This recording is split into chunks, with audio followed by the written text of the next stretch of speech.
Testing. Testing.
And we're on. Hey, good afternoon, everyone. Welcome to the Madera County Groundwater Sustainability Agency in the Madera, Chowchilla, and Delta Mendota subbasins committee meeting, our very first one. It is Tuesday, March 4th, 1:30 p.m. We will call this meeting to order and we will start with public comment. Do we have to read the public comment disclaimer? Madam Chair Nope. of the GSA.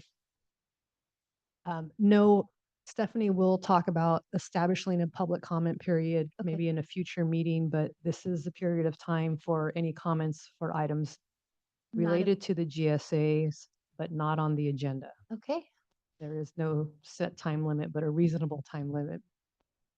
okay, great. So this would be not on the agenda, right? Okay. Correct. Reasonable 20 minutes, 30 minutes. We'll stick with the 3 minutes. Sounds good. Thank I you. just have a very brief comment. Just wanted to, or to introduce myself first. Noah Lopez with the Madera Ag Water Association. I just wanted to highlight our appreciation for the formation of this committee. And we think it's going to be a great opportunity both to hear feedback from growers and for growers to be able to hear GSA items prior to the actual board meeting. And so we're just very grateful for this opportunity and look forward to working on different issues over the course of the next year. So thank you. Thank you, Noah. Madam Chair, I would just also say if people don't mind signing in, it helps with accuracy of the minutes. Appreciate it if Thank you. Yeah. speakers do. Totally. And yeah, I second that. Thanks for holding a meeting like this. It's so much appreciated. Mark Peters, grower, Madera Subbasin. And so I realize today's agenda is more about Chowchilla Subbasin, but I wanted to focus on Madera just for a second. And I think the theme of what I want to say is looking for a pathway forward. And the thoughts I'm going to give are mine. I haven't shared them with other growers. They don't know I'm talking. So I'm not speaking for any group whatsoever. But just so that we recreate history in 30 seconds or less, there was a Prop 218, 2.5, 3 years ago. Projects were created. There were fees that were installed. There was a protest vote by the Madera Subbasin growers that narrowly failed. A lawsuit was filed, and through that, there was a TRO established, and that was 2.25 years ago. And in that time, not a lot of progress has been made. Certainly no fees have been collected.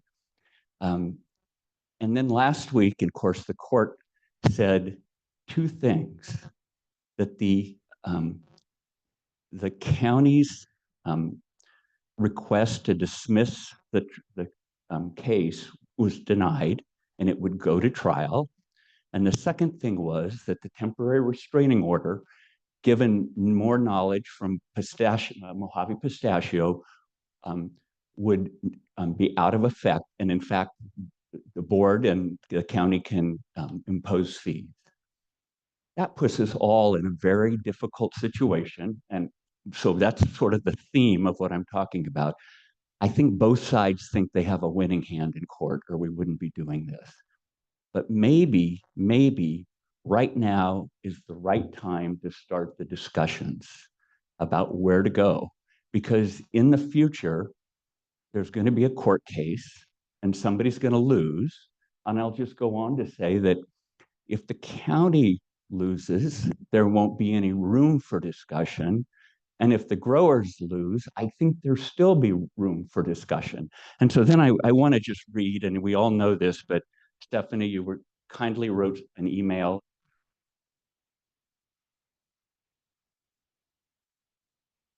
Is the The button on? Okay. green Yeah, button- thank you. I must have bumped it getting this out.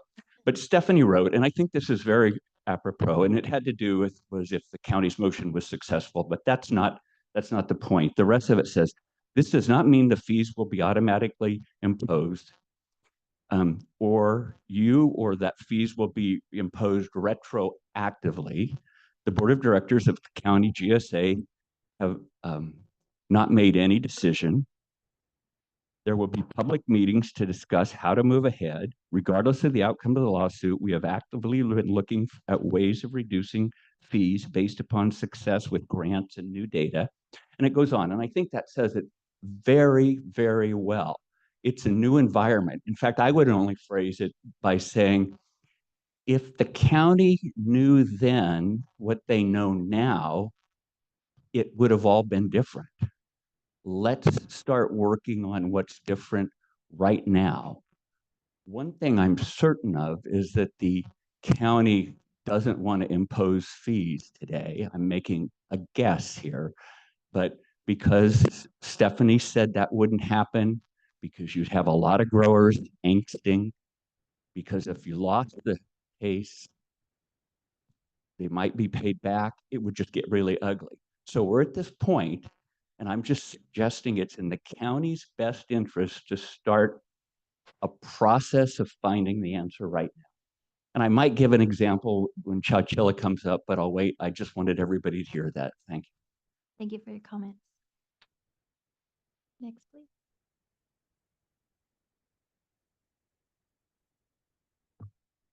Howard Jakewith, Chowchilla GSA. I'm a grower, been a farmer in a long time here. I did a couple of things. Number one, and I've brought this up a number of times, and I'm going to bring it up to the Board of Supervisors. This Sigma law was passed in 2014. We have a domestic well mitigation program, and we are currently addressing wells that were drilled pre-2014. And I think that's wrong. I can't find anything in the GSA that says we should be drilling wells for replacing wells that were drilled pre-14. But bringing that up Board of Supervisors. Number two, I don't see any oversight on new drilled wells, and the county certainly approving a lot of subdivided parcels, and I see some new wells go in. I don't see any oversight. I'll give you an example. We just replaced a well on Avenue 21. Parcel was subdivided some years ago. The guy wanted to sell off his second home. He drilled a 150-foot deep well, 4 inches, which went dry, and we're replacing that well. I behoove the county to, number one, stop replacing wells that were drilled pre-14, and number two, create oversight on wells that are being drilled since 2014. Kind of a recap on an additional comment on coming to some kind of discussions. We currently have somewhere, and I don't know whether it's 16 or 18 GSAs in Madera County. We have no new sources of water. All 16 or 18 GSAs currently have an attorney, I know for sure. And in the Chowchilla GSA, not only do we have an attorney, we have an engineering firm, And we have another firm, I don't even know what they do, but they're supposed to come up with some idea for us. But it just seems so absurd to have 16, 18 attorneys trying to solve this problem, trying to come up with solutions.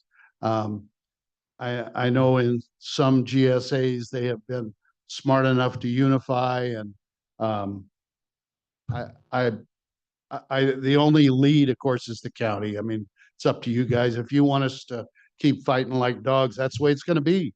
We're all funding these attorneys. These law firms are loving it. And we're disjointed, and we're all going after the same little drop of water if it comes down the Madera Canal in the event Millerton releases floodwater. I mean, that's all we got. Thank you. Thank you. Next, please. Hi, guys. Kevin Herman, grower and a MAWA board member. And I want to echo some of the things that have already been said.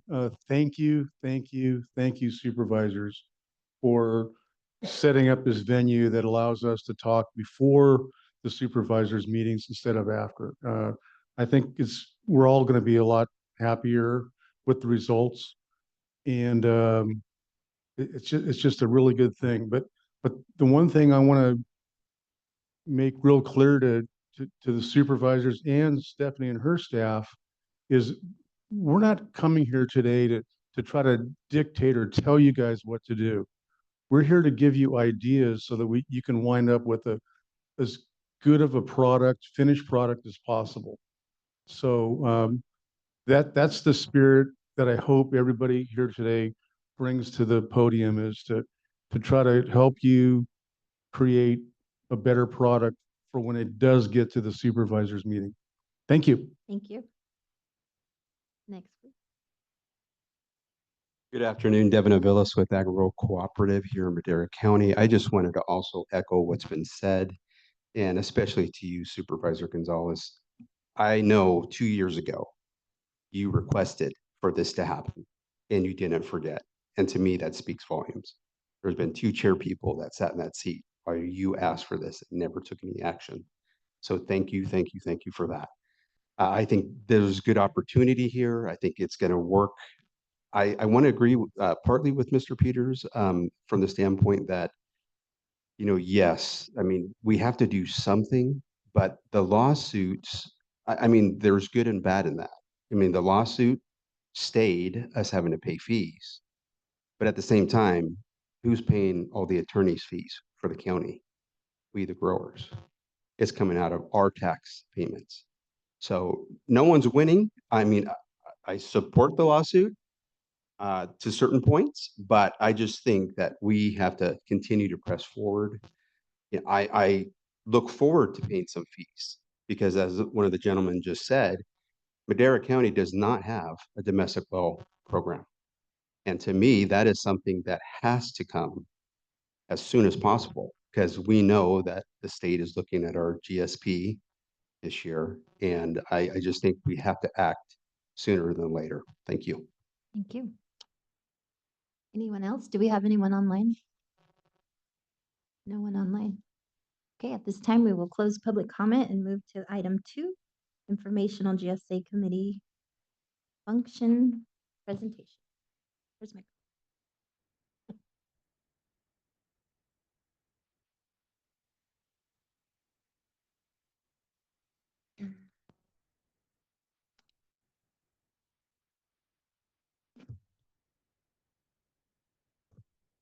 Thank you, Director Gonzalez, Director Rogers. Ready to screen share, please. Thank you. Okay, your first item is a presentation on this particular committee structure. It is widely used in water districts, which is to say you've gathered less than a quorum of your board members, and it's the opportunity for more in-depth input, both from the board and the public. It happens, of course, ahead of a board meeting. And in your case, that's when you act as the board of directors for the GSA. The way this particular committee has been structured, it will occur on the afternoon of the first board meeting of the month. So typically the first Tuesday. It has items that are both informational, where we're sharing information in a more in-depth way than we typically have time for at the board of directors meeting. It also has items that can be voted for in terms of a recommendation to the Board of Supervisors. So you're not acting in a decision-making way, you can recommend something. And of course, today is the first meeting. We have employed the clerk of the board staff acting on behalf of the GSA to record the meeting in Zoom, as well as use the functionality where it's in YouTube. So we heard during public comment on some potential items for next committee meetings that aren't on the agenda for today. There are a couple other items. I'm going to skip to the bottom 3 bullets first. We do need to have a discussion on measurement methods. As you know, we allow 3 different methods. That is both kind of the most expensive option, as well as where people seem to be the most comfortable. So we're going to tee up some of the costs that come with that by reviewing a contract today. It would also be useful to us to report out on our land repurposing programs. Multi-benefit land repurposing, for example, got 70 pre-applications. And we'll also bring our budget items. So moving back to the first bullet, there's a few things that were not formalized as we set up the committee that could be formalized in the future. That includes selecting a chair and vice chair, as well as an alternate. And Supervisor Rogers was gracious enough to serve in that capacity today, so thank you. There could also be additional rules for committee functionality, and we did talk through the whether you adopted a 3-minute limit or more or less for public comment. So that's it for the first presentation. We can bring back any of this later. Happy to take your questions. Questions or comments, Supervisor? Do we have any public comment on this? Pretty straightforward. So thank you very much, Stephanie. Okay, at this time, I will close that item and move on to item 3.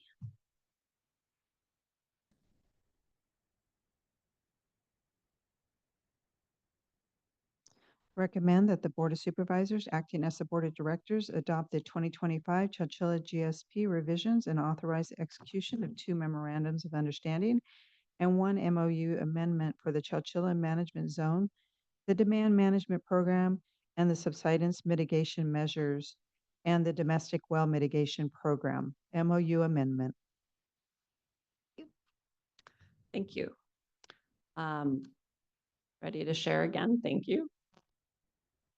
This item is a little bit complicated. It involves a revised GSP as well as some MOUs. So you're going to hear about them throughout. They are woven into the presentation. This is also the longest presentation. Everything after is fairly short. And I've had bad allergies. This is a warning when you see me popping cough drops and maybe needing a break. We'll try to take a break before I end in a coughing fit, which it's embarrassing. All right, so moving to Chowchilla, I think everybody knows the Chowchilla subbasin is made up of 4 different GSAs. Those GSAs work together fairly well and wrote 1 GSP. Here is your timeline. You recall Sigma back in September of 2014. The county became the GSA for lands that were not incorporated or annexed into other GSAs in 2017. Then we began a GSP process and adopted one at the end of 2019. So it was about a 2-year process getting feedback on projects, management actions, water budgets, surface water, all of that. And then in 2020, at the beginning of the year, we submitted it to DWR.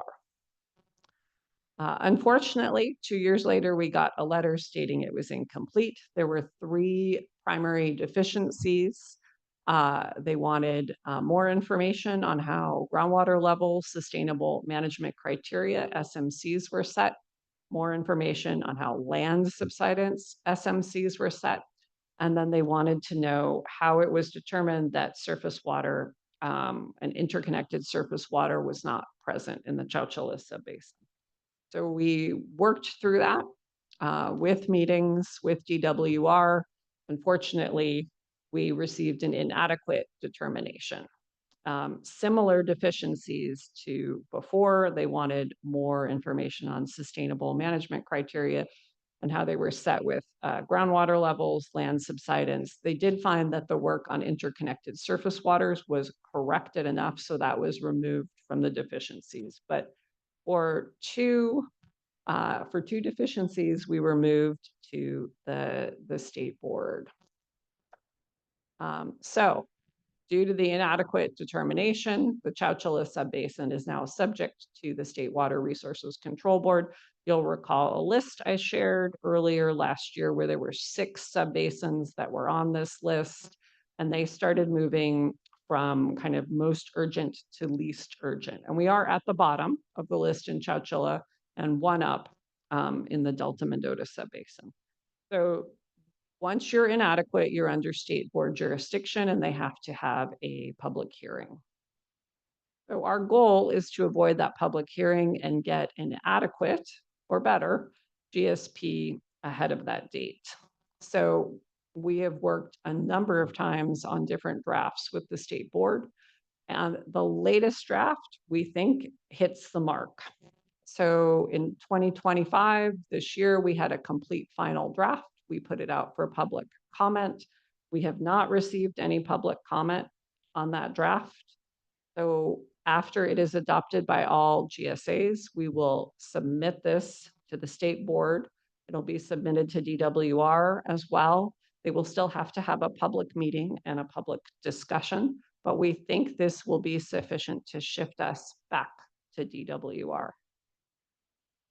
This includes, just for your reference, meetings that we've had with the State Water Resources Control Board. As you can see, there's quite a few of them, and Supervisor Rogers was also in one of them early on. The concerns that they've raised at the state board are more than what DWR raised. This is concerning and sort of what staff feared. When you end up with the state board, you get a much more rigorous review and a lot more attention paid to domestic wells. So these were the areas they raised for concern: domestic well mitigation, monitoring wells, how groundwater levels were set with sustainable management criteria, our projects and management actions, and land subsidence. This is a summary of meetings that we've had in terms of talking about the draft and where we were with the GSP. So there's been quite a bit of public outreach about this draft. So now I'm going to summarize how we have addressed the concerns from the state board. So the first concern was on domestic well mitigation. They didn't want a funding cap. We've capped it at $30,000. And keeping in mind, the county isn't funding this program. This is a program that is funded by the 4 GSAs. And in one case, for the county GSA, the Chowchilla subbasin growers are stepping in with their contribution. So it's not a county program. Secondly, they wanted some clarity on what I just described, how exactly it was being funded, which we've provided. They wanted a program to take into account water quality issues. And so we have a partnership with the Chowchilla Nitrate Management Zone. This is very helpful because we can test for water quality issues. We also have another funding source to partner with so that we're not doubly providing a service. They also wanted temporary mitigation measures, meaning when someone reported a dry well, you were going to come out and provide water within 24 hours. So we have talked through with the 4 GSAs how to address all of that. And that is in the domestic well mitigation MOU amendment, as well as the Chowchilla Management Zone MOU. So now let's talk a little bit about groundwater levels and the sustainable management criteria. And this really relates, yes, sir. Yeah, I just wanted to get a little clarification there. Talk about the domestic well mitigation program. Is there any room, Mr. Jakewood brought up a point about wells being drilled pre-2014. What is the state's position on that? Have we discussed the line? Have we discussed, we've obviously discussed dollar amounts. Go ahead. Yes, so that's a good question. The state wants a domestic well mitigation to fund domestic wells regardless of when the When they well were was drilled. drilled. That said, we do require an investigation, which Chowchilla Water District does, to make sure that the well has gone dry due to overdraft and continued groundwater decline, and that it's not a bad pump or something else. So this is a requirement of the state. So unfortunately, we have no room to adjust that line concerning date because of the state's position on. That is correct.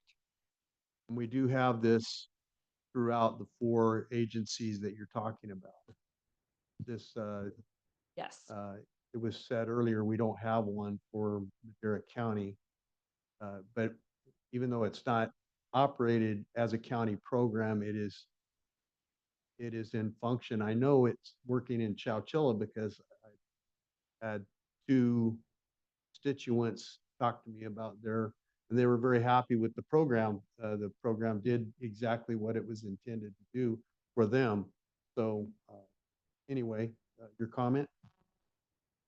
Yes, I think there's a lot of casual use of Madera County, so we have to be careful. The county itself does not have a domestic well mitigation program. The Chowchilla Subbasin does. The county GSA is one of 4 funding agencies, and the Chowchilla Subbasin growers are actually providing the majority of that funding on behalf of the county GSA voluntarily. So Okay. hopefully that clarifies things, sir. Yeah, I just wanted to make sure that everybody understands where we're at because there was some ambiguity to some of the comments and wanted to make sure all understand. Yes, and that maybe the big picture is when you are addressing the State Department of Water Resources, they are much more flexible. The agencies that are still within their jurisdiction have a fair amount of leeway in terms of rules. The agencies that are within the state board jurisdiction, as Chowchilla Subbasin is, have much less leeway. You are either going to do what they say with a little wiggle room, or you're going into probation. Right. Okay. Second issue flagged by the State Water Resources Control Board. The undesirable results, which are a sustainable management criteria, greater than 30% of the same representative monitoring sites, while dropping below the minimum thresholds for 2 consecutive fall measurements. They found places where it could be read in slightly different ways. And so we are updating the language in the GSP so that it says greater than 25% of representative monitoring site wells drop below the minimum thresholds for 2 consecutive fall measurements. And this is really the undesirable result. So this is sort of a semantics language issue, but they did find some language that was inconsistent. So that's being fixed. They also were concerned that the minimum objectives were not achievable by 2040, given the milestones. And so what we've talked to them about is taking a closer look as part of an amendment when we're done with this process, and that seemed acceptable to them. They also wanted to talk through what would happen with continued groundwater decline, and that's where the demand management MOU comes in. The county has had to do demand management all along, but the other agencies within the Chowchilla Subbasin have not. This is essentially their Plan B, but what the state board wants is that Plan B spelled out. So the demand management MOU requires that they establish some form of demand management by a certain date. It does not need to be an allocation. Other ideas have been shared, like taking a certain percent of every farm out of production. What if everybody took out 5% or 10%? So it may not be a version where we settled, but it will be some form of demand management. And then the last piece of this is potential impacts to groundwater, wells, to domestic wells. And they wanted a number that we would commit to. And the number is the 75 domestic wells during the implementation period. So if more than 75 domestic wells go dry in the Chowchilla Subbasin during the implementation period, and currently it does not seem like that is likely. But if that happens, then things would be triggered, such as demand management by the additional parties in the subbasin. Yes. Correct me if I'm wrong, but previous to the implementation of Sigma, we had a large number of wells go dry in Madera County in general, various places. And that those wells were largely at around 300 feet at that point. Yeah, I think the groundwater level can vary throughout the county where Yeah. your well would go dry, but you're absolutely right that the county, unfortunately, has the highest number of domestic wells that go dry of any county in California. Right. And- But that occurred previous to the implementation of Sigma, and therefore it's not necessarily a metric that's going to be involved in determining what happens. And a right. lot of that is due to the fact that those wells were older wells. They've been around for, most of those wells were plus 20 and on. Maybe further than that, maybe even some of them plus 50. But I make that point because some people might be concerned when they hear that. Fact is that most of the wells that are going to go dry in general, just speaking in general, have already done so during the drought period that we went through. I think we anticipate not that many wells. I'm going to go with 3 to 5 a year in the Chowchilla Subbasin going dry, according to modeling. So we are not responsible as an agency for things pre-Sigma. I think that's your point. Yes, that's my whole point. Thank you. No problem. Okay, third concern from the state board, they wanted more detail both on demand management, how the county is functioning, and what triggers there would be for other agencies to implement this. So information has been added on that, and other agencies are committing to develop a demand management program. Okay, lastly, the land subsidence. There is some interplay between groundwater levels and how much subsidence you have. The lower the groundwater levels are, the more you can get subsidence. So they wanted to have that really spelled out within the GSP, that we know that there is interplay between both of them. They were also concerned that there was subsidence in the eastern management area. We have not seen substantial subsidence there, but we are going to increase the monitoring there. And most of the subsidence, as you know, is in the kind of western area. They also wanted current threshold allowing 75% exceedance. They wanted us to scale back where we were in terms of an exceedance of minimum thresholds. And then they wanted to set interim milestones to ramp down more quickly. So all of which we have done. And what we've tried to do is establish all of the rules in a subsidence and demand management MOU. So it's a lot. There were a lot of meetings with state board staff. You will see this go to a public hearing next Tuesday. It's already been noticed, had to be noticed at 1:30. And you'll see this item packaged with those MOUs, both the demand management and subsidence and the Chowchilla nitrate management zone, and the domestic well mitigation amendment. So a bunch of items coming to you next week with revisions that are as close to being required by state law as I can say. One more clarification, wells that went dry previous to the implement of Sigma are not eligible for domestic well mitigation. Correct. And how can we determine that? Many of those wells, people called in, their well went dry. We had a program to mitigate where we delivered a tank, and for a period of time, those tanks were filled with water to help them survive. That was a state program funded by the state that took care of that circumstance. But knowing what we do about those circumstances, people are not going to fool the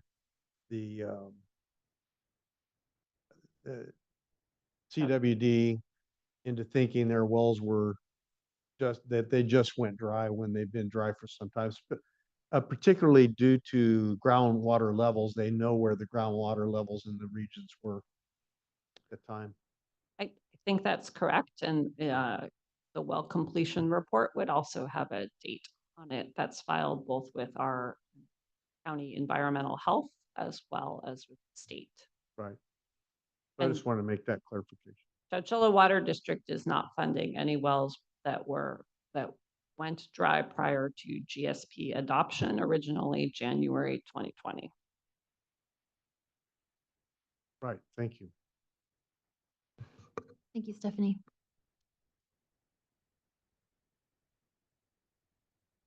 Yeah, otherwise I would have been eligible. I went dry in 2016. Okay, at this time, we will open it up to public comment. Come on up.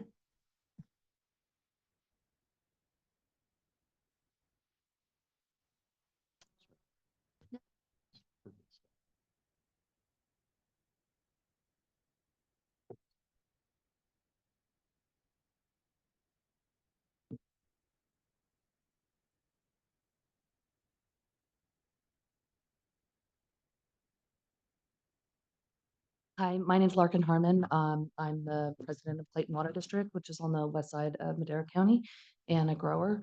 I have a couple questions related to the subsidence, particularly on, I guess it would be number 4 slide, mitigation, financial compensation for infrastructure impacted by subsidence in the subbasin. I was wanting to know what infrastructure we're talking about, who gets the financial compensation? Is it other water districts? Is it the state? People along the levees that need repairs due to other subsidence issues? So I have a couple questions regarding that. And then the financial compensation, is that money coming out of our GSA fee already? Or is that going to be an additional fee that we would have to incur? And I guess my final question maybe, I'm sorry, No, that's what we're here for. Thank you. would be if we are not pumping below the cork and clay, but in an area where our neighbors are pumping below the cork and clay, therefore contributing to subsidence, but we're not pumping below the clay. Is there any kind of, I guess, reprieve for us? Is there any kind of review? Is there any kind of committee that we can show our water records to, show that we're not contributing to this, so we're not obligated for the financial portion of it if we're not contributing to it? I guess to be frank, a lot of our district is kind of caught between a rock and a hard place. We're between a lot of the major infrastructure, but most of us have shallow wells, so we're not contributing to the subsidence. But we're all greatly affected by it out there.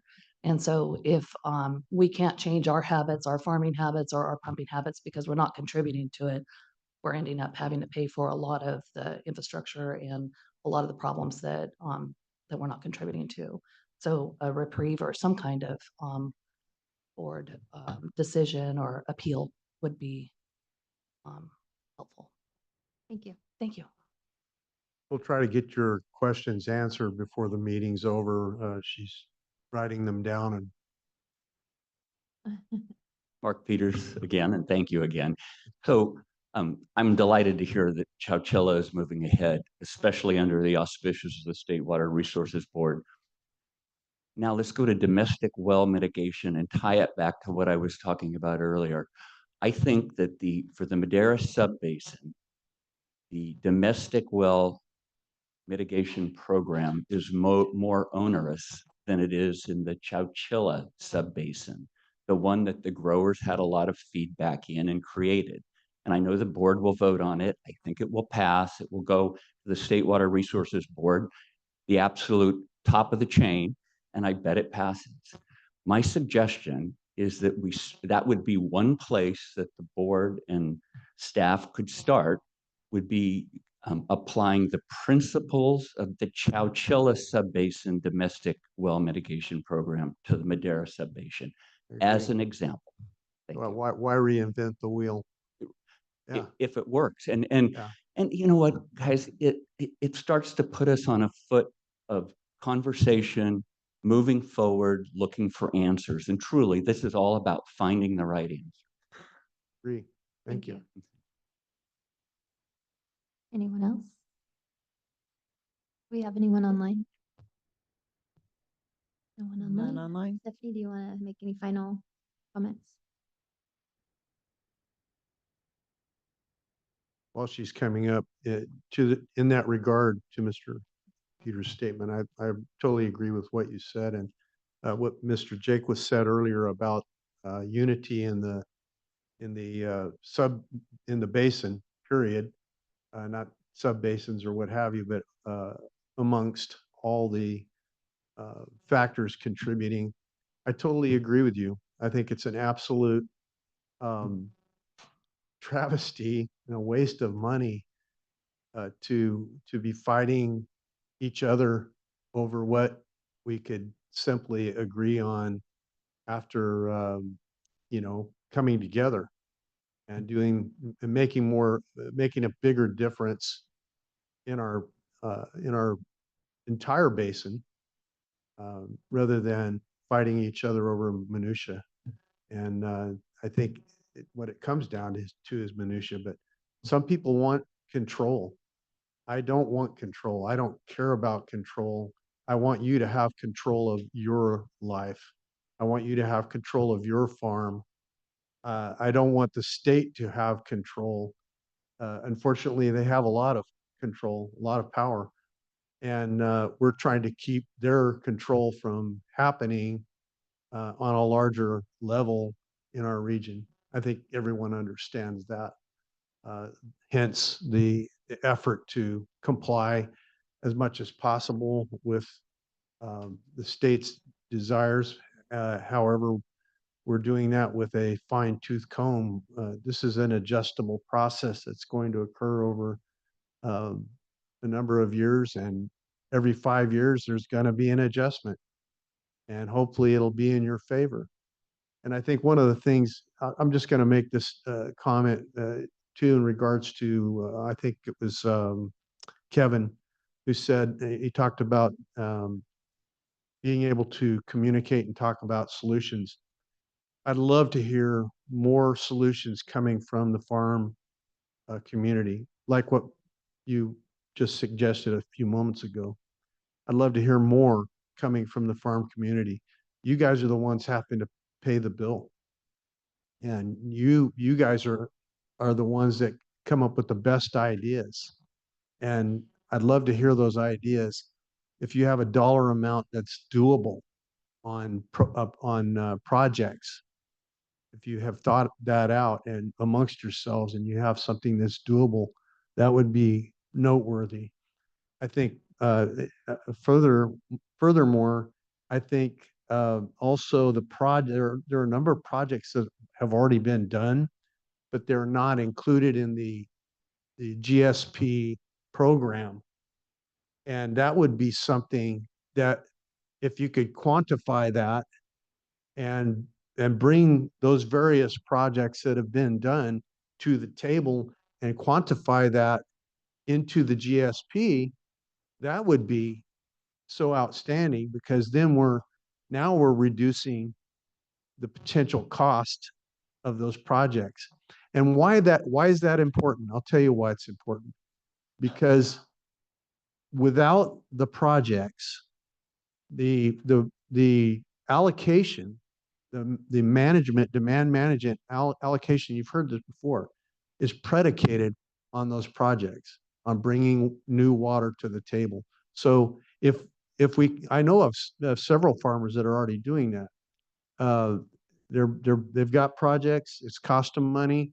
It's bringing in new water, and it's beneficial. So bring those projects to the table. Talk about that amongst yourselves and identify those things and the dollar value and the water value of those projects. Bring them to the table. That's a big deal. That's what we need. That's what we need to hear. Thank you. Thank you, Supervisor. Stephanie? Sure, just to follow up,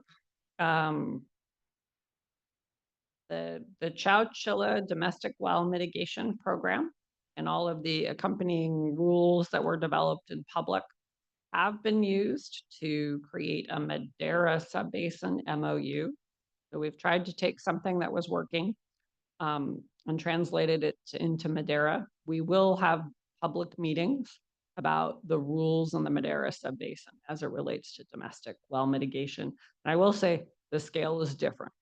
It's really different to have 2 or 3 wells go dry in a year compared to 50 or 100. So we have to think scale. In terms of financial compensation for subsidence, we did do interviews with public entities, including the Lower San Joaquin Levee District, Public Works, City of Chowchilla, in the Chowchilla Subbasin about damage from subsidence. We don't anticipate any compensation for damage. There simply isn't money for that. What we heard from public entity managers was they had sort of come to accept that things subsided. Sometimes it was good, sometimes it was bad, and in the case of Sac Dam, sometimes it was very bad. Right. But no one was, there's no fees associated, there's no financial compensation for that. It is sort of a cost of doing business, unfortunately. Yeah, where that tends to show up more than any other place, irreparably, is in wells. Mm-hmm. And it shows up in the infrastructure of the wells collapsing on itself, where you have to sleeve or even abandon the well entirely and drill a new one. So that is a very costly undertaking. I experienced that myself on one of the wells that I have, and had to be sleeved and cleaned and all kinds of things. It was, I think it was 50,000 for that one well. So that's quite expensive. Infrastructure damage like what happened to Sac Dam, basically that region, if it continues to subside, will be a lake instead of an outlet for the San Joaquin River. I remember Cole Upton when he was still alive. We talked about it. He said, "Let it subside." So it'll become a lake, and we won't have the problem anymore. But anyway, some of what has happened over on the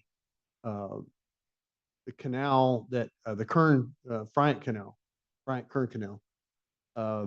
That is also due to subsidence, I believe, and they had some state dollars that repaired that not too long ago in that regard. But anyway, just a comment about infrastructure damage. Well, it's certainly very real according to the public It is. managers. And in fact, it explains some significant roads damage as well. Yeah. Oh, yeah. No doubt about it. You get 2 foot of subsidence is what we had over a period of time. And things are going to happen. Bridges are going to be cracking, and it's not always an even process. It doesn't just, nicely settle. It usually makes its way down oddly.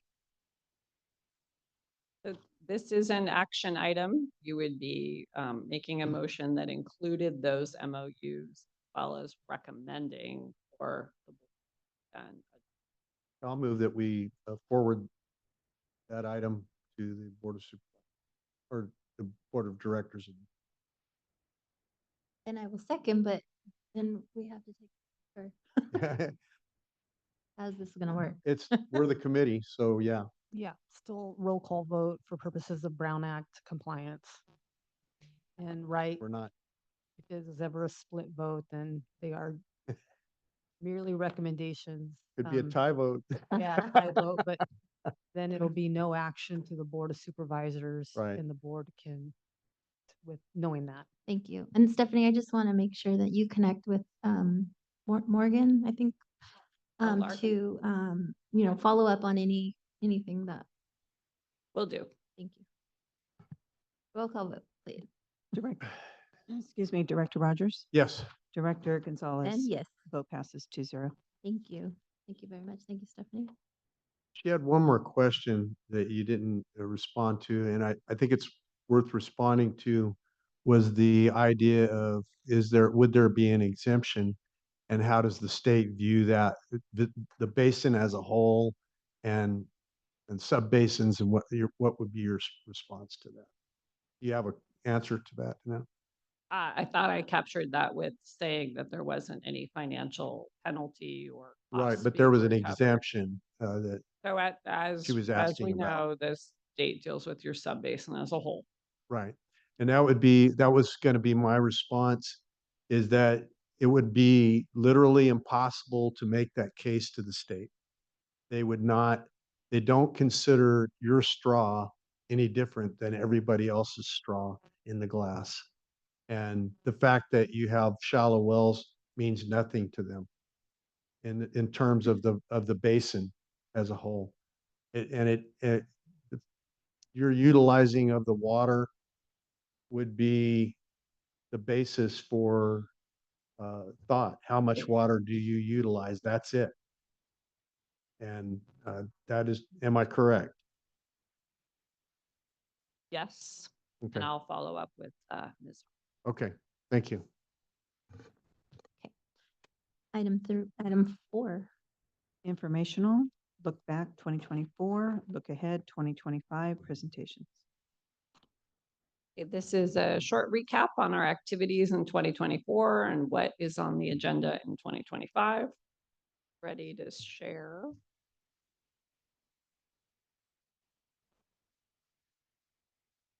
This is broken down in terms of types of tasks. So in 2024, at the beginning of the year, we published a summary of rules. The idea was that we had adopted a lot of rules as separate resolutions, but we were providing this information in one document with what the salient points are.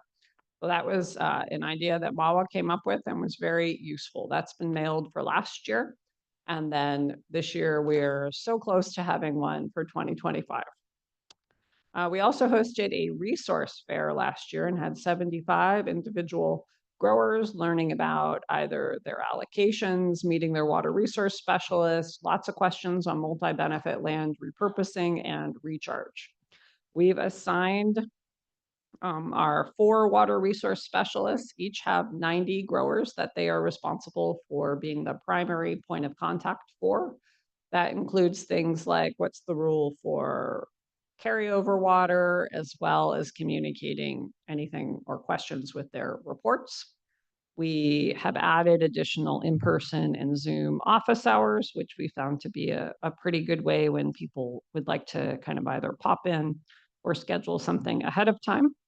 We publish a monthly grower newsletter in the middle of the month for 200 plus growers, and then publish one at the end of the month for 800 plus stakeholders. We've also did 2 surveys last year, one on programs and measurement and one on rates. For recharge, as you recall, we adopted a recharge policy that had a baseline of a 75% credit. We also analyzed the rechargeability, which is what SAGB is for every parcel in the county. And we did the analysis of kind of this first level so that if we were able to give growers more than a 75% credit, we did. Those recharge credits should show up on your final end of the year accounting. If we have what we need, which is either an executive order form and a before and after meter read for EO water in 2023, or it could be a receipt or a contract from an irrigation district. A quick question on that. Do we anticipate that process becoming less or better, just say better, as time goes on because of a learning curve for us and them? Yes, absolutely. And Yeah. I would also add, we are looking for specific documentation. If someone is buying water from Madera Irrigation District to use on county GSA land, what we need is the contract, the amount of water delivered, and the parcel number. So often we get receipts that don't have critical pieces of information. So The more I do information, the better anticipate. it helps us get where we need to go. I think that's right. We also had a fair amount of fairly unusual situations that we had to work through, some of which even needed legal counsel to look at them. So it was a complicated process to allocate recharge credits. I But I think appreciate you we're- going through it. I think we're done. You know, we're serving our people, and that, I think it was a great process. And Very I good. think we will get better. I do too. Thank So you. we would like to come back and do presentations potentially on our 4 recharge grants, but we do have 4 separate grants for recharge facilities where the grower is digging a basin as the grower's contribution, and we are doing the fairly arduous permitting process to get there, including pipelines and working with multiple agencies. So lots going on with recharge. And I should say each of our water resource specialists is assigned her own grant to manage with Jeannie's help. You're good.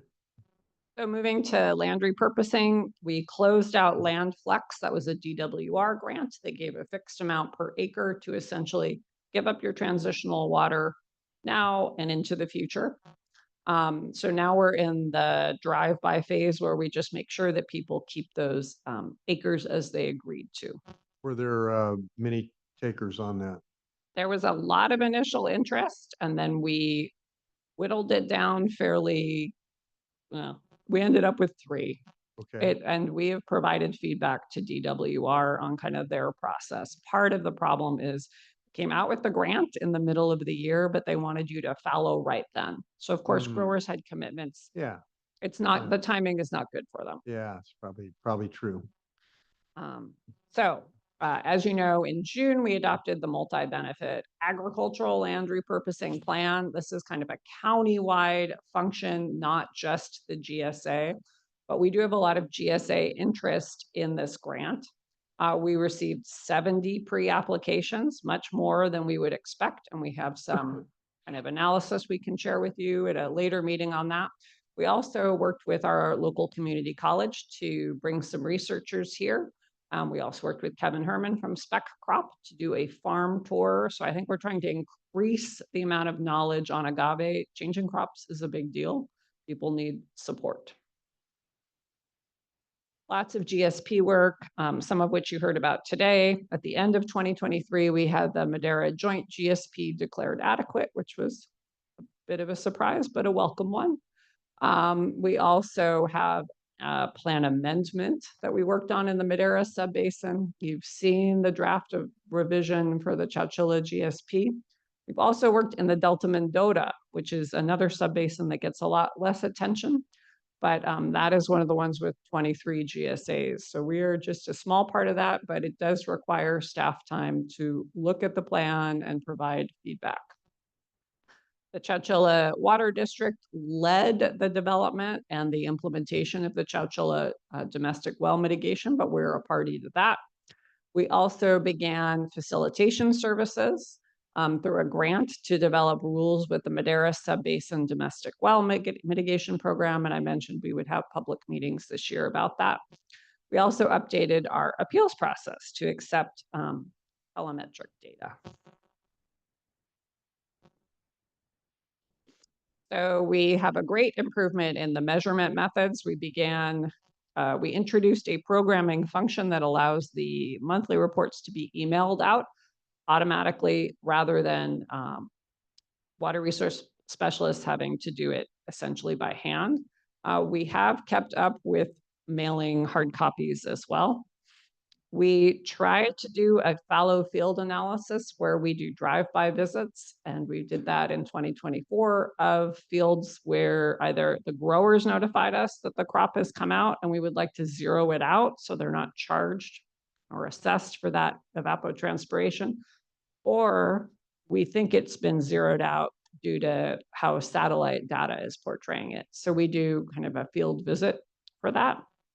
We also took on the meter verification project field work. That's us doing kind of the bulk of the heavy lifting, but it also helped develop relationships with growers. And you'll recall this is the program where if you have a meter, we will come and take regular measurements and see if our Fuji meter is giving the same measurement as your meter. Most of the time they are.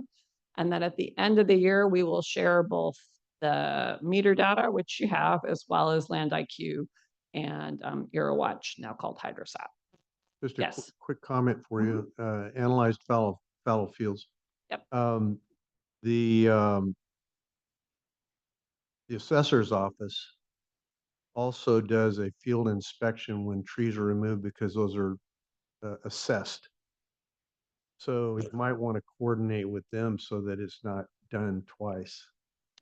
I agreed. We're doing it multiple times per year. Yeah. So I will talk with the assessor's office, but Yeah, I that would be a don't think good there's an idea overlap. because when the trees are planted, they're enrolled. Hmm. So you know that that trees are enrolled. They don't come on the actual tax assessment roll for 5 years. So there's a period of time where they're not assessed, but they are enrolled. And when they reach that 5-year period, they're assessed. If they're removed, they take them off the roll. So I will follow up with the assessor's office. okay, thank you. No problem. We also issued a very small amount of penalties at the $100 per acre foot over in 2023 and followed up with folks who didn't pay promptly. So looking ahead for next year, as you know, we established the committee. We're hoping to have a regular GSA meeting time also at that afternoon time slot at 1:30. We'll have an example of that this coming week from today at 1:30, where we have the public hearing for the Chowchilla GSP. We probably will need to introduce some additional rules for meters that will give staff the ability to move someone to Land IQ or EraWatch after they do not submit a certain amount of data. Most of the people using meters are doing an excellent job and submitting those readings regularly, but there are a couple that need to be moved over, and having really clear board of directors guidance on that will be helpful for us. We would like to begin a 2025 verification project. We will have to issue the 2024 penalties shortly.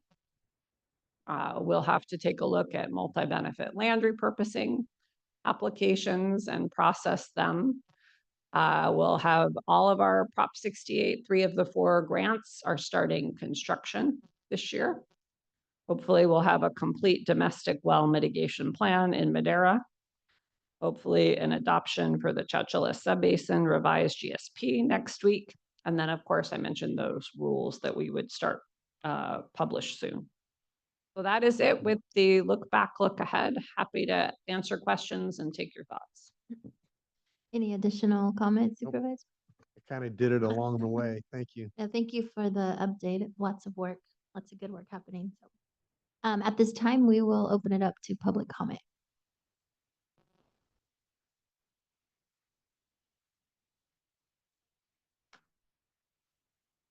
Noah Lopez, Madera Ag Water Association. Wanted to comment on two items on that last slide to look ahead. The first being domestic well mitigation. There was also some discussion of this on the Chowchilla item. MAWA has met with staff and over the last year to talk about the cost of domestic well mitigation in the Madera subbasin, the scale of it, and really to look to see if there was ways for MAWA to be a part of that solution. Kind of what's been done in the Chowchilla subbasin, as Mr. Peters pointed out, replicating that voluntary grower contribution and involvement would be really great. And so just wanted to highlight that MAWA is still interested in being part of that solution. As Devin pointed out, it's a priority. I think we all understand that it's a priority for the Madera subbasin. And so if there's ways for MAWA to contribute to that through either being part of the domestic well mitigation program that's eventually adopted in the Madera subbasin, or doing a pilot project we've discussed, but would like to continue working towards that. Also want to touch just on the publishing of the 2025 Madera County GSA Summary of Rules booklet. Long title. As Stephanie pointed out, MAWA had asked for something like that.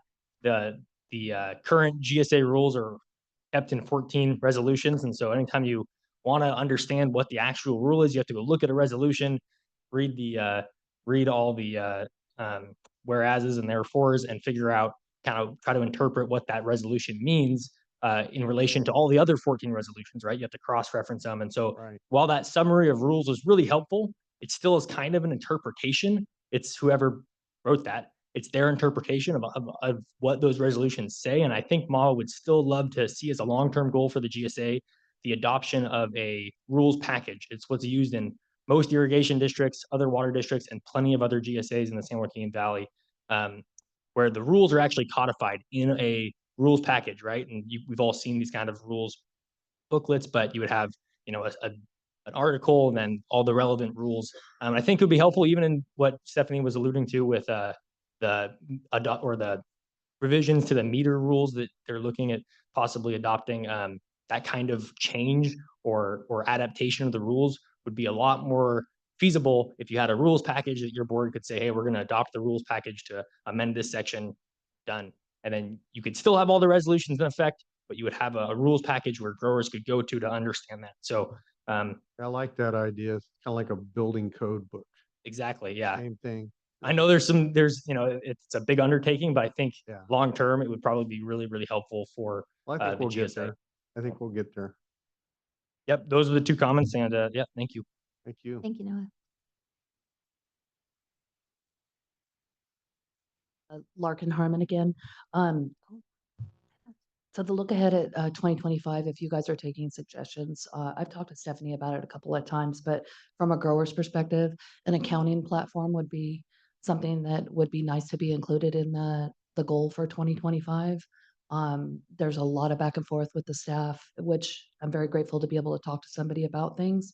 But when it comes to exporting data, and both of us are on the same page, everybody can see everything on a nice platform with a dashboard. We can upload our recharge, we can upload all the proper forms that we need. So there may be a checklist on there. There may be the rules packet that he's talking about, a kind of a go-to spot that all the growers can enter their data, check everything, and know that we're in compliance.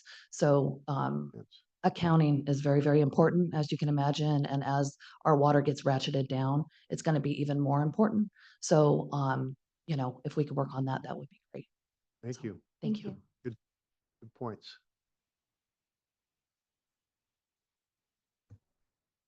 Devin Avilas again, the Agro Cooperative, following up on what Larkin was saying. As part of that accounting platform, I think what's going to be very important for us as growers is, this carryover water. Some of us are going to have carryover. One of the things that we need to clarify is how long. Right. Is there going to be a limit?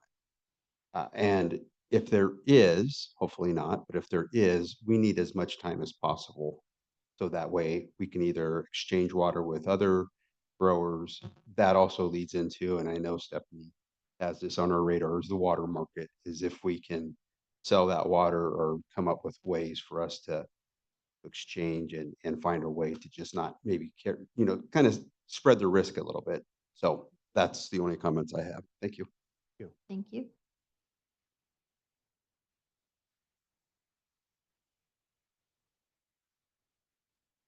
Kevin again.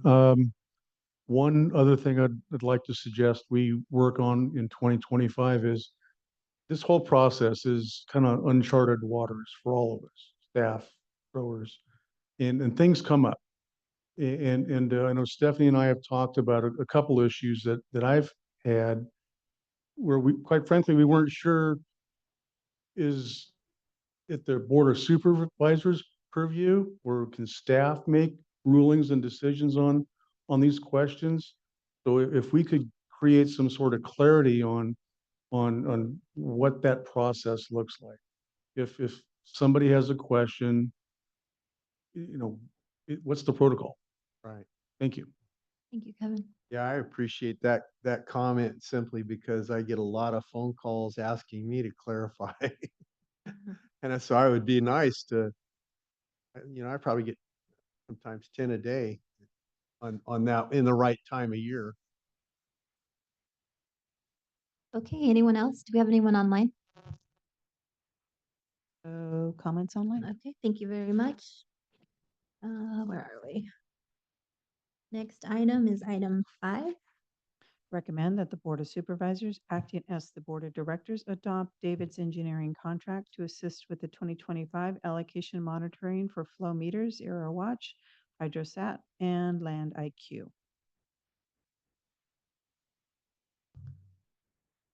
To share.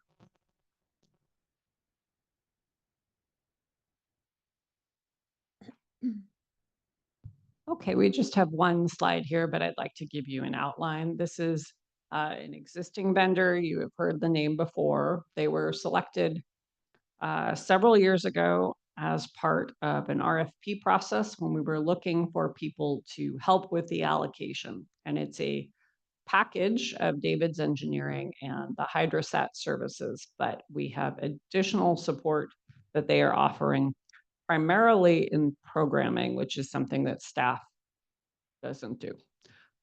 So we do have a flow meter portal where we have growers uploading data.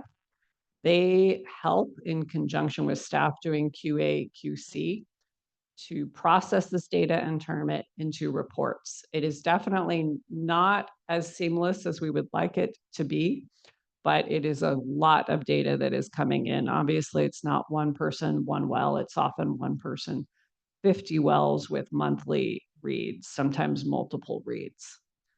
We also have them helping with Hydrosat, which is the new name for AeroWatch. There is a separate contract nested within this that is the cost of AeroWatch, which is about $150,000. We also have the Land IQ support. The data from Land IQ comes to us in raster files that has to be processed and grouped into the farm unit in order to turn it into the data that we need and that goes to growers in terms of how much water ETAW they are using. So like all contracts, these are the top end estimates. We're only charged for the work performed. So if this contract was adopted eventually by the board, I could see it coming in closer to 300,000, but this is a top end estimate given that we've had some unpredictable years. When in So- fact, they actually did come in lower last year, What did they come on lower on? their estimate. We actually got some money back on the deal. Yes, they have come in lower on the GSP revisions, on the annual report in Chowchilla, I think you're thinking of, and in Yeah. Madera. That's exactly what I'm saying. So these are your top end estimates. It's not what we pay, and we look carefully at every invoice. So This is very timely because this contract is both important to how we currently function with measurement, but also tees up a discussion for your board later on what the costs are of having multiple measurement methods. And typically, I know you've heard this before, typically in the South Valley, you will see like Land IQ is the primary measurement method, and then a meter appeals process could run in the background, but it's not offering these three primary measurement methods. So this is the contract. This is an action item, and happy to take your questions. Any questions? No questions from us? Any questions from the public?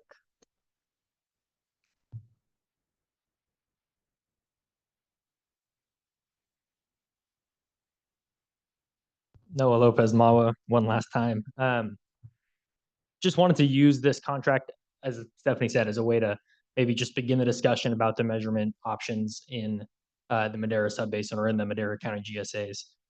Those contracts, I believe, are up for renewal, or some of them are up for renewal in 2025. And so it's a good time to take a look at kind of all the options we have and see if there's room for improvement. I also just want to underscore this contract with David's, our members and other growers, we've heard nothing but just support for David's Engineering as a top quality contractor, and working with growers has been really great. So support the continued use of David's Engineering. But as far as the measurement options go, as Stephanie said, there's a lot of options. We have 3 options, and really kind of 4 because you can appeal with meters. So you have kind of 4 options in the Madera County GSAs. And while that's good, because it's allowed a lot of flexibility, it also provides, the cost is pretty high, right? To provide all those options, and it's difficult to integrate them all together because they're actually measuring different things, right? When you measure with a flow meter, it's a different measurement than satellite ETAW, which is a different measurement than Land IQ ET, subtracting precipitation, right? Those are all 3 different things. And so integrating them together is also a challenge. And so I think moving forward, there's opportunity for probably to find cost efficiencies and an opportunity to improve just the usability of the systems. And so MAWA would recommend that, I think the staff is already looking at doing this, but MAWA would recommend that we have some sort of suite of options, the cost of what it would look like to just have Land IQ and a meter appeals process, the cost of what it would look like to have, just Open ET, which is free, and a meter appeals process, those kinds of things. That would really help growers kind of balance the trade-offs and be able to make or provide input on what your guys' final decision will be. I also just wanted to echo what Larkin said about an accounting platform. One of the challenges, at least in talking to David's and staff, with having these 3 options is that, like I said, that you can't actually put them together very well. And so it's been difficult to get an accounting platform on board. But moving forward, if we're able to find a way to make this more efficient, a groundwater accounting platform online where you could, put in all of your surface water you're requiring, your recharge, you could see your budget. That technology exists. There's actually a program called Groundwater Accounting Platform. And interestingly enough, I saw today, they just made that software open source. Doesn't mean it's free, but they're making it so that it's trying to be available to GSAs. Other GSAs use these platforms. And so I just think that this is an opportunity to try to do something like that and make the process here in the Madera County GSAs all the more useful for growers. So appreciate staff's lots of time they've put into the measurement system, and appreciate it and look forward to seeing where it goes in 2025. I'm surprised there's no one that has developed an app that marries the 3. Yeah, Eurowatch is interesting for that. So yeah, it would be an interesting concept. you got the skills to do it. I'll back you. All right. Thank you, Noah. Thank you. So this is the type of thing, Kevin Herman again, sorry. This is the type of thing that why I'm so excited about this venue and the forum you guys have created here. Because we get a chance to provide input that can make for a better finished product. And we have, once again, just like Noah and everybody else, David's Engineering is great. We all endorse them, and I'm not here to criticize anything that Stephanie is wanting to do, but I am here to make 2 suggestions that if cost effective and practical, perhaps we can add to their proposal. The first one is right now, I get a letter mailed to me about 45 days after the end of the month on what my water consumption was. And if there's some way we can make that real time, I think that'd be great, because if I have over irrigated, but I don't find out about it until 45 days after the fact, the genie's out of the bottle, right? So if you can make it real time, great. If you can whittle that down from 45 days to something less, that's also really good also. The other thing that I'd like to suggest is, we've broken up the county into 4 quadrants, basically north or south of Fresno River and east or west of 99. And if this software could provide us with data for what our overdraft is collectively in each of those 4 quadrants, I think it'd be really, really helpful. And from a grower perspective, because if I've got a ranch that I know in the future I'm not going to have enough water because my ability to pump is going to be diminished. Well, on the one hand, I could sit there and go, well, gosh, maybe I should pull out 20% of it so I have enough water for the rest. But if I know that my neighbors have got some excess pumping credits, I could maybe go to them and say, look, I can evaluate what's it going to cost me to pull out 20% of that ranch versus buy water from my neighbor. And I think that would be helpful for the county to have that sort of information when we're talking to the state about what our overdraft position is, because who knows, maybe, making this up hypothetically, but maybe the southwest quadrant is already at equity, and we don't need to do anything more, but we need to concentrate on the southeast, or who knows what that looks like, but that would be really, really helpful information. So those are my 2 suggestions. Thank you. Thank you, Kevin. Anyone else? Anyone online? None online. I move to forward the proposal, Board of Supervisors, Board of Directors, And I will second that. application on Davidson. Thank you. Could I make a quick comment before you vote? Yeah, please. Just in terms of strategy on this contract, this is what it currently costs. But both the EraWatch contract and the Land IQ contract are up at the end of this year, 2025. That's a deliberate choice so that your board can have a discussion in public about the measurement options, what they cost, and have a discussion with the facts in front of you. So this is just what it costs right now. And I would also add, I completely agree with the comments on accounting platforms. It would be a great thing to have. Let's see what service we want to choose, because the cost of the accounting platform depends on how many different streams of data you have. Right. And so while we have had several estimates for this, it is not a little ticket item. It is in the 200,000 to 400,000. So it's a big ticket. You want to make sure you've settled on your measurement method. Sorry for Agreed. the interruption. Read, No, thank you. Okay. Roll call vote. Director Rogers? Yes. Director Gonzalez? Yes. Vote passes 2-0. Thank you. And that leads us to item 6.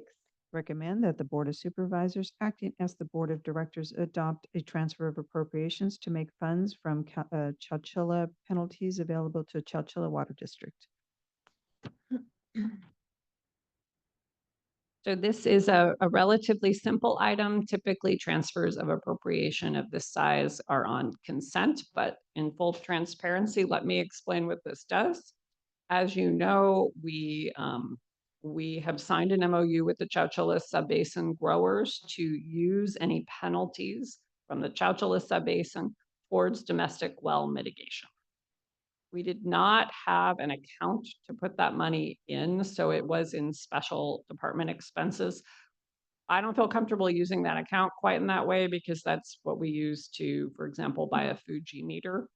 So we created, over sort of a lengthy period with the auditor's office, an account that's called reimbursements, where we're being transparent about how we're paying for things. So that is all this item is. And typically anything where we're moving money around and it's different than your board adopted budget requires a TOA. So the amount itself is relatively small, 10,300, but this will go into an account where we can pay Chowchilla Water District the penalties that were received in 2023. And then we'll have the account set up for 2025 so we can do the same thing. Right. So that's all that is.